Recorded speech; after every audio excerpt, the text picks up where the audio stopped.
Now, important part here, when I look at Obama's self-assurance, it seems to be an assurance of a certain type. My sense about Bush was he was a self-assured kind of guy, but I got skeeved out by that self-assurance, right? I mean, it seemed to me that this was someone who had certainty first, and then acted from that certainty despite the facts.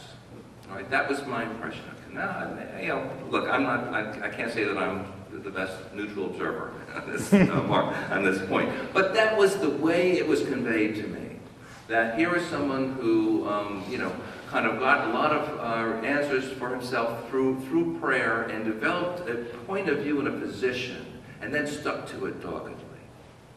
What I find about Obama is his self-assurance seems to be more about self-assurance that he can live within a process of deliberation.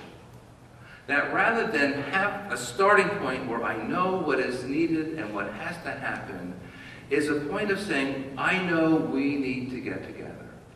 I know we need to connect, to talk, to figure things out together. It kind of reminds me of Oliver Wendell Holmes talking about the marketplace of ideas.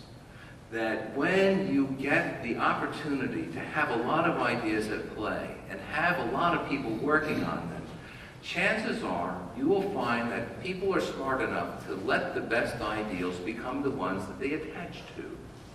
And so the assurance is in that kind of process, that if we can get enough discussion going, if we can have enough opportunity to meet and talk in a heartfelt way about the things that are really important to us, and if we can respect that even if people have a different point of view, they still might have something to say to us, we have a pretty good chance of, over many, many conversations, at least coming to a point of finding solutions that are mutually livable. They may not be absolutely the best ones. They may not be the permanent ones. But they may be the better ones that we can achieve because we work together. To my mind, this really stems greatly from the American tradition of pragmatism. And I know pragmatism sometimes gets a bad name because it's associated with like Machiavelli and maybe Marquis de Sade for that matter, but people that are really opportunist. You know, in other words, they look for, here's something that I can do right now to get what I want. But pragmatism in the American tradition is much more subtle than that. So think more John Dewey.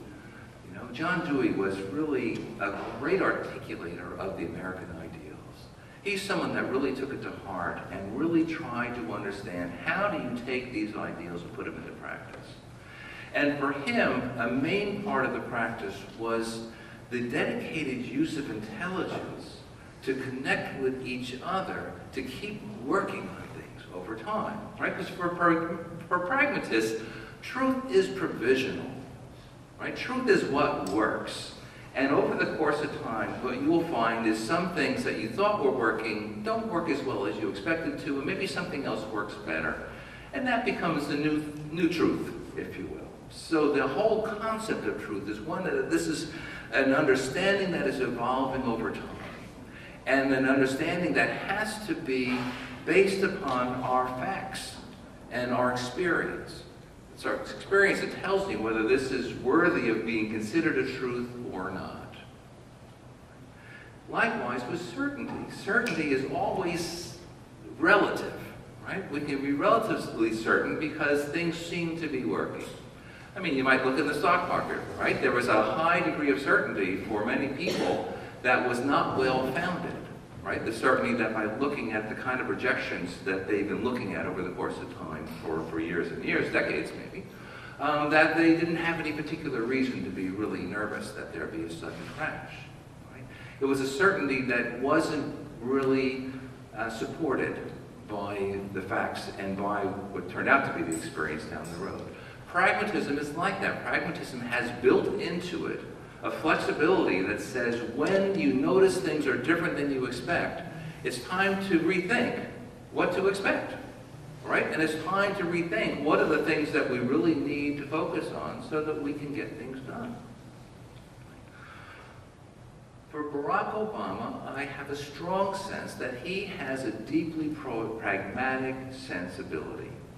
And again, in that Deweyan sense, when you have somebody that really seeks out opportunities to dialogue with people, you're talking about somebody who's comfortable getting into a revision of ideas, right? Because you want to talk to people with the hope that they'll say things that will be helpful. They'll be able to contribute to things coming together for some kind of solution that we can really stand on, right? And keep working together.